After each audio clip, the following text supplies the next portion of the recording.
Hi guys, welcome to the very last episode of The Usual Place. It's been 2 years since we've gone on air, and I want to thank you very much for being with us. And as we wind down for 2025, let's take a look back and reflect on how far we've come.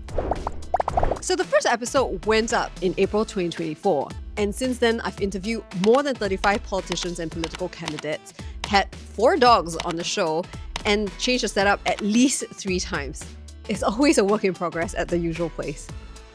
We've made 76 episodes of the podcast to date, and we've gone live on Thursdays at noon on YouTube for the past 26 weeks. Now, that's a lot of episodes. One of the big things we did was to go live during the general election earlier this year. Now, we wanted to show the personalities behind the candidates. So once we knew when hustings would kick in, we started calling all the political parties to see whether they would have their candidates on the show. When each live show was done for the day, we would get back into our tiny podcast studio and huddle to plan for what would happen the next day.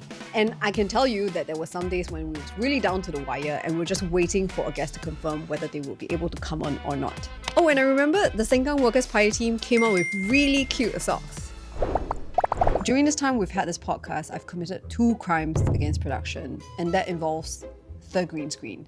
So on 2 occasions, I wore green. And the first one was when I wore my green heels to the set. And I was very, very proud of it because the interviewee who was on that day said he loved it, but you couldn't see it in the show. So the crew had to crop out my legs from that episode. And in the other episode, I wore green pants and it appeared as brown when I was on the set.